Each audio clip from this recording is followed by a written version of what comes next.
السلام علیکم۔ Info stories میں آپ کو خوش آمدید۔ یہ کہانی میرے دوست نے مجھے سنائی تھی۔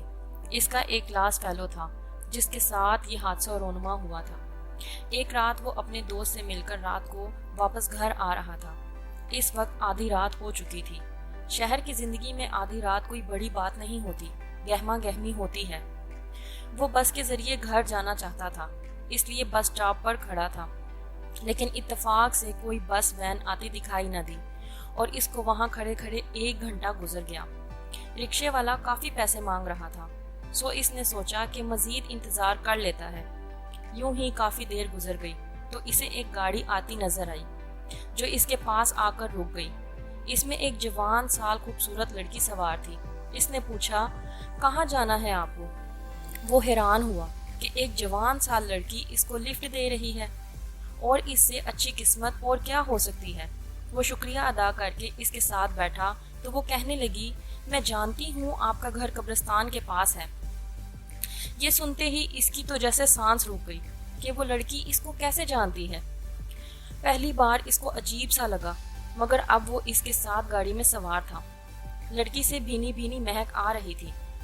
اس کے دل میں نہ جانے کیسے خیال آیا کہ وہ زیر لب آیت الکرسی پڑھنے لگا۔ یکا یک وہ مسکرائی۔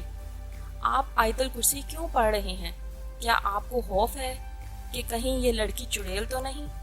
یہ سنتے ہی اس کا دل بری طرح دھڑکا، کیونکہ اس لڑکی کو کیسے معلوم ہوا کہ وہ دل میں آیت الکرسی پڑھ رہا تھا۔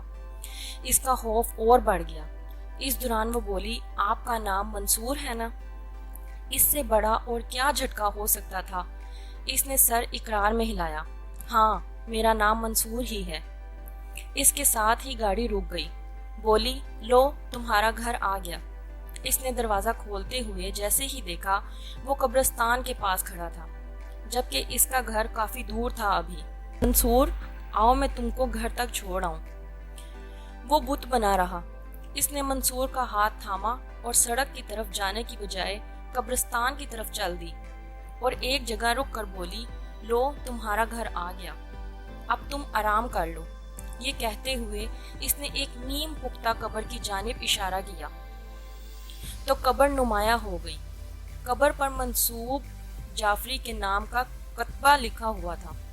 لڑکی اس کے قریب آ گئی، اس کا ہاتھ پکڑا اور کہنے لگی، میں بہت جلد تم تک پہنچ جاؤں گی، میں تمہارے بغیر بہت اداس ہوں۔ یکا یک منصور کے دل پر اس لڑکی کی محبت کا اثر ہوا۔ وہ قبر میں اتر گیا اور کسی مردے کی طرح سو گیا۔ اس کی آنکھ اس وقت کھلی جب اسے کسی نے جھنجھوڑ کر اٹھایا۔ جاوید اٹھو، بتاؤ تمہارے ساتھ کیا ہوا؟ اس نے آنکھیں کھولی تو وہ ہسپتال میں موجود تھا۔ ڈاکٹر پاس کھڑا تھا، جبکہ اس کے والد کی آنکھیں سوجی ہوئی تھی۔ جاوید بیٹا کیا ہوا؟ میں جاوید نہیں، منصور ہوں۔ اور وہ کہاں گئی؟ اس کی باتیں سن کر ڈاکٹر پریشان ہو گیا اور اسے نیند کا انجیکشن لگا دیا۔ دنوں ایسے بیت گئے مگر منصور نے جاوید کا نام قبول نہ کیا، نہ والد کو پہچانا۔ پھر ایک دن اس کے والد اس کو ایک پیر کامل کے پاس لے گئے اور اس کا روحانی علاج کیا گیا۔ پیر صاحب نے بتایا کہ جاوید کو حقیقی میں رات کے وقت ایسا واقعہ پیش آیا تھا۔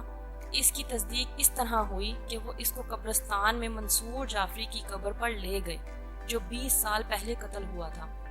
اس نے محبت کی شادی کی تھی، لیکن جس لڑکی سے اس کی شادی ہوئی اس کے بھائیوں نے اس کو قتل کر دیا اور بہن کو دوسرے شہر میں لے گئے تھے، جس نے بعد میں خودکشی کر لی تھی۔ جب منصور کی تصویر دیکھی گئی تو ان سب کو حیران کن جھٹکا لگا، کیونکہ جاوید اور منصور کے نقش و نگار میں زیادہ فرق نہیں تھا۔ میں آج تک حیران ہوں کہ کیا آج کی دنیا میں بھی ایسے واقعات رونما ہو سکتے ہیں۔